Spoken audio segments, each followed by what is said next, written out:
नमस्कार मित्रों, मैं डॉक्टर कृति साहित्य कृति के यूट्यूब चैनल पर आपका बहुत बहुत स्वागत करती हूँ। हम पढ़ रहे हैं पुनीत कुमार राय जी की वस्तुनिष्ठ हिंदी पुस्तक से विविध विषय वस्तुओं को, जो कि इकाई 9 के अंतर्गत है। और पिछली कक्षा में हमने यहाँ संजीव तक पढ़ लिया था, जिसमें हमने देखा था संजीव के कुछ महत्वपूर्ण उपन्यासों को, जैसे किशनगढ़ की अहेरी, सर्कस, सावधान, नीचे आग है तथा धार। ये सभी उपन्यास संजीव के थे। तो यहाँ तक हमने पिछली कक्षा में पढ़ लिया था। वीडियो यदि आपने नहीं देखा हो तो प्लेलिस्ट में सारी वीडियो दे रखी है, आप ज़रूर से पढ़ लीजिए। सभी बहुत महत्वपूर्ण है आपकी हिंदी की परीक्षा की दृष्टि से। और पहली बार यदि चैनल पर आ रहे हैं तो चैनल को सब्सक्राइब करके रखिएगा इसी प्रकार के वीडियोस के लिए। तो आज हम शुरू करेंगे अब चिन्हार कहानी संग्रह से और देखेंगे विविध विषय वस्तुओं के अंतर्गत बहुत से कहानी संग्रहों को, उनके रचनाकारों को।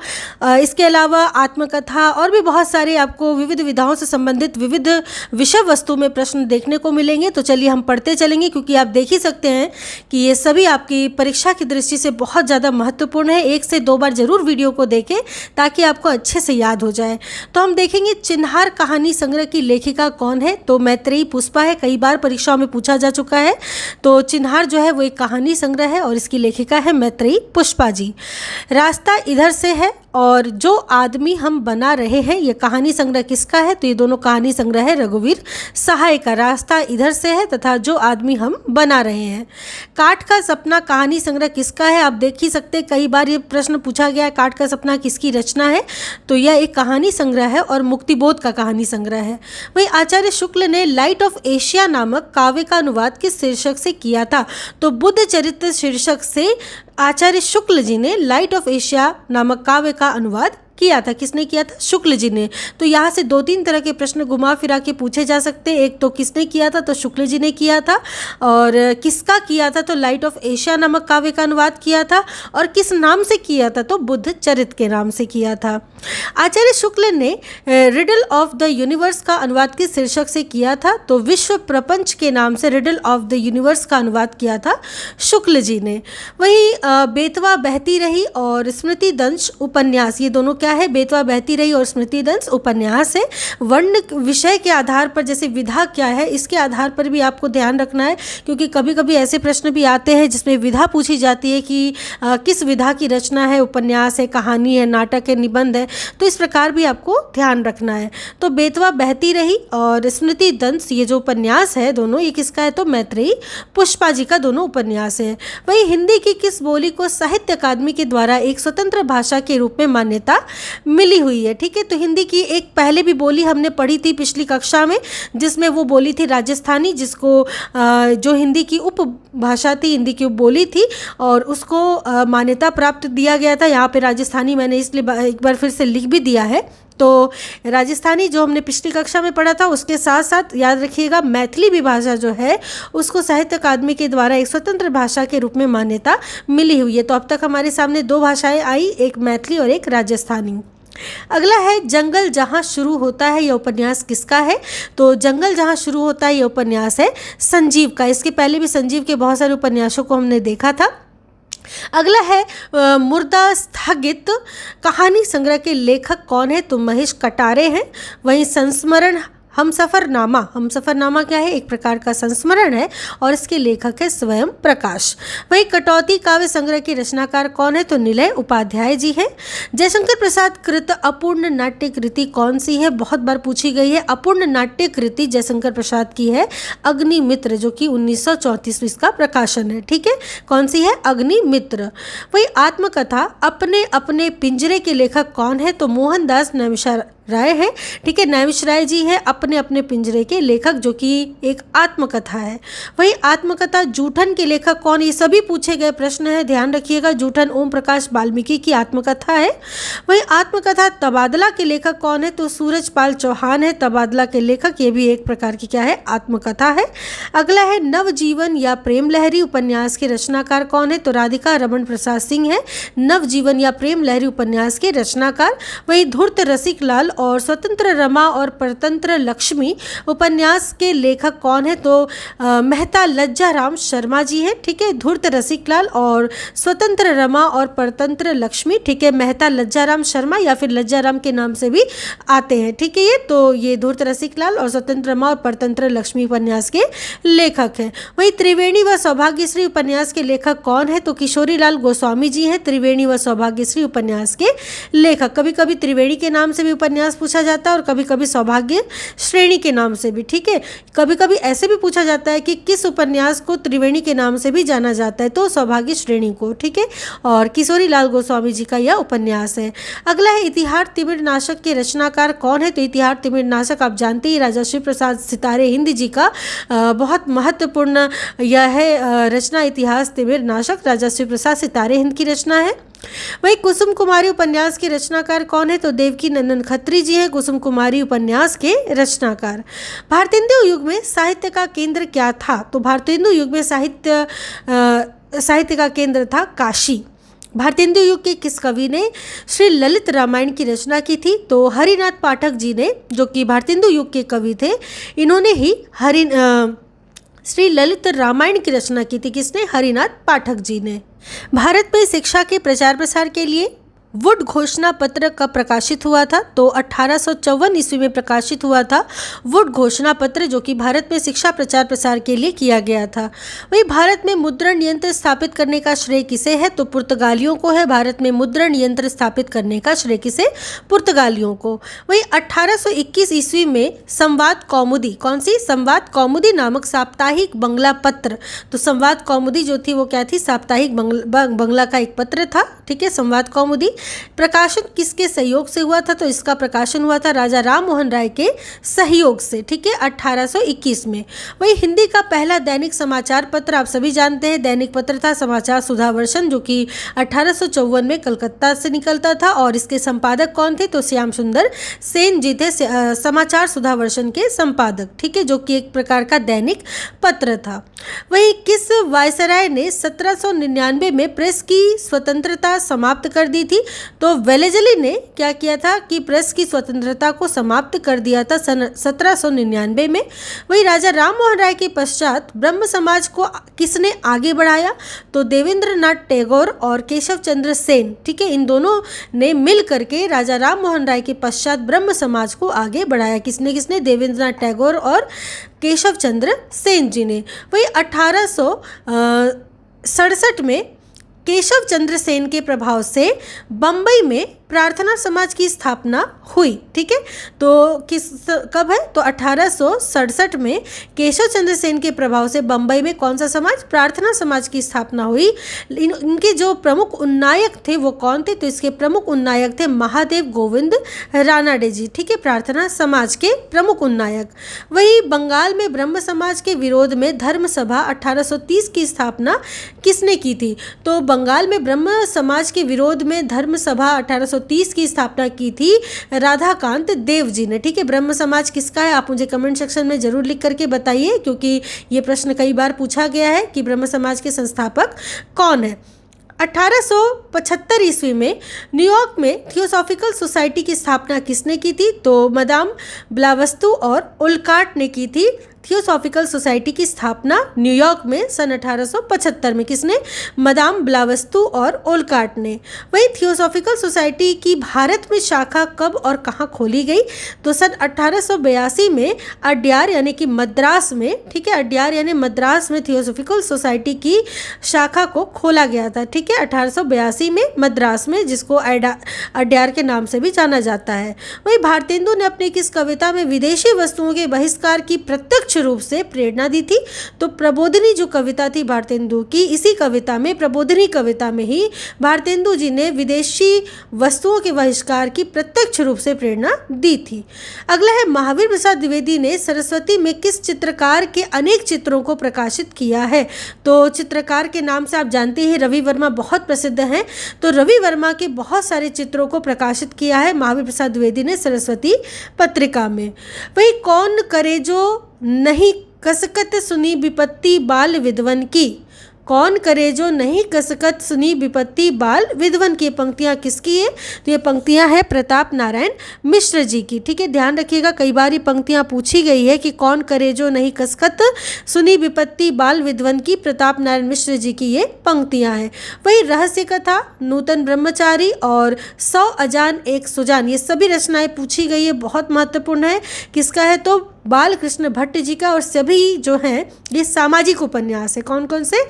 रहस्य कथा, नूतन ब्रह्मचारी और 100 अजान एक सुजान, सभी बालकृष्ण भट्ट जी का है और सामाजिक उपन्यास है।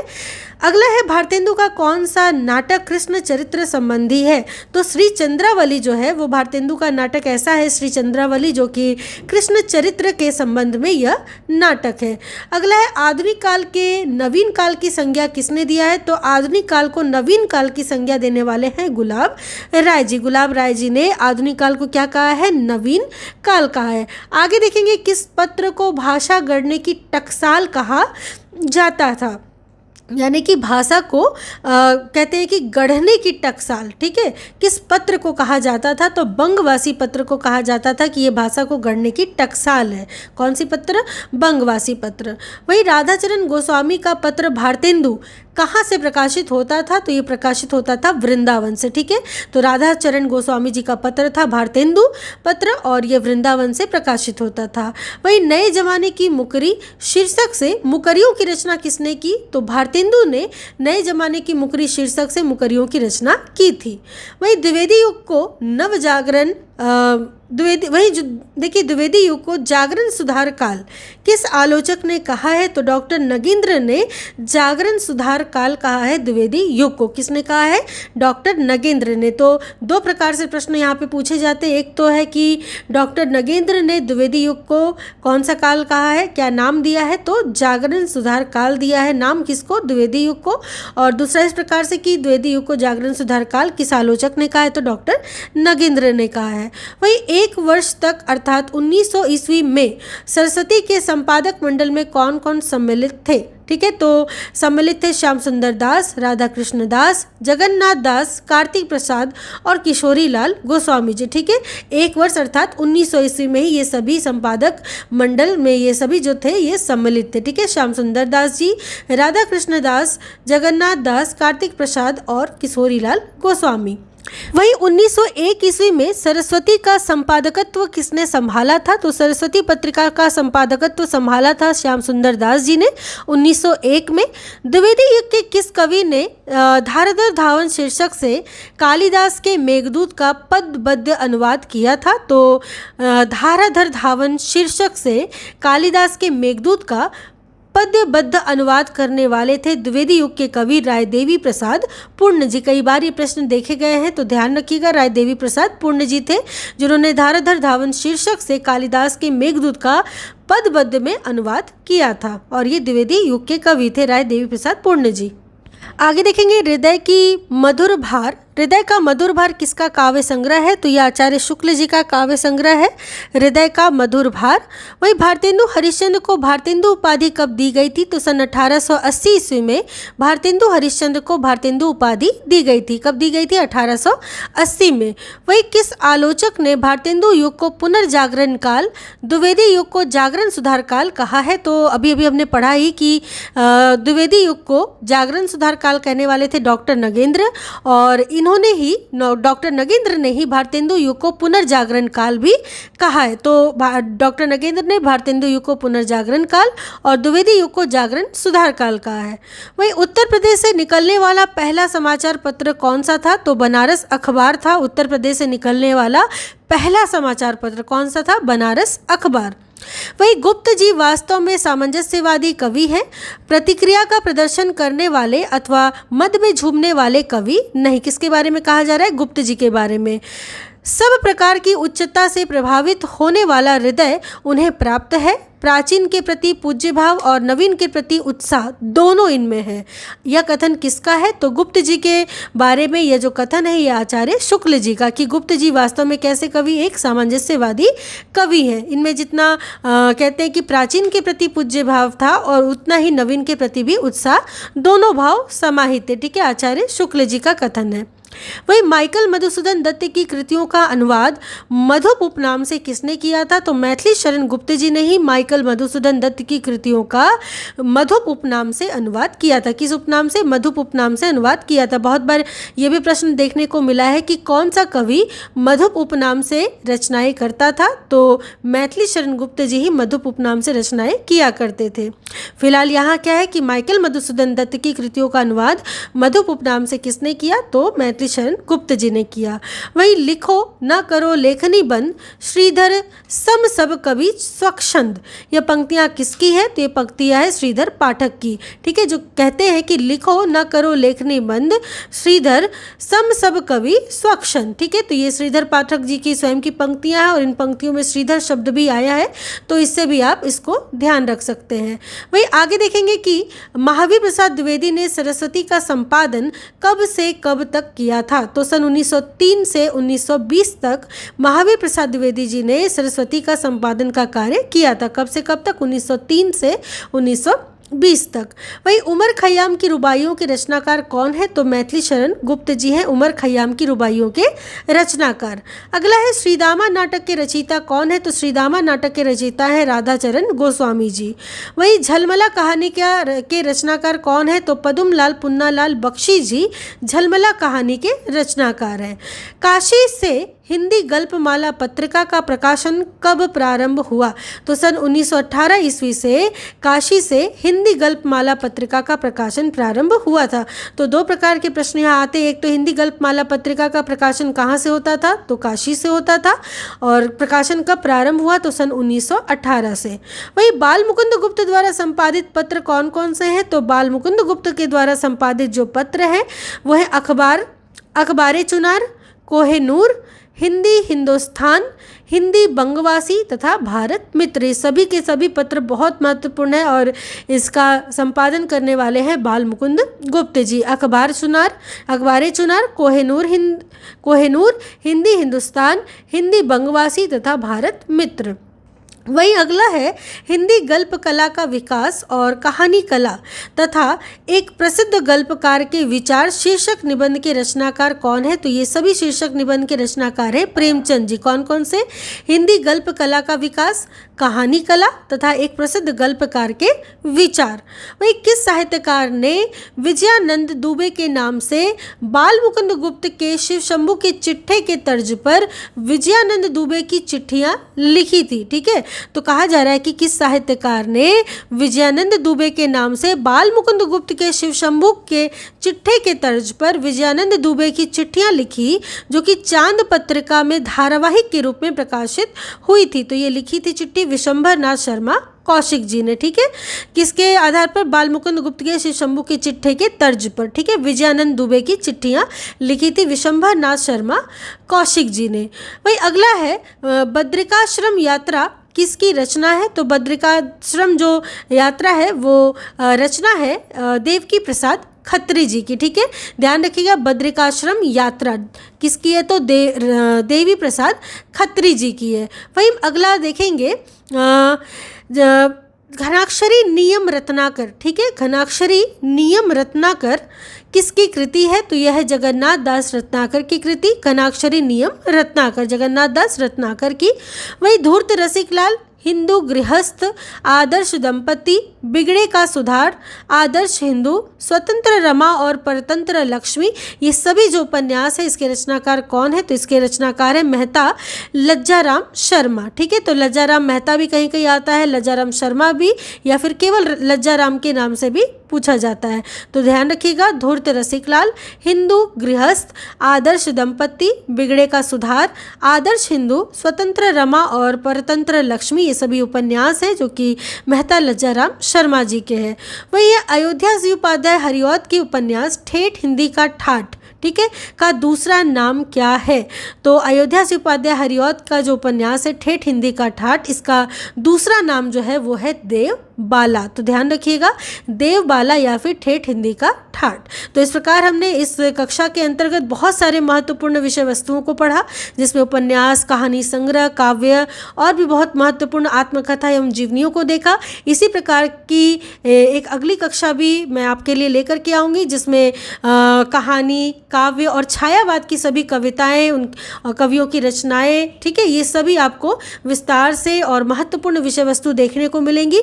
तो चैनल को सब्सक्राइब करके जाइएगा अगली वीडियो के लिए। मिलती हूँ अगली कक्षा में, तब तक के लिए आप सबका बहुत बहुत धन्यवाद।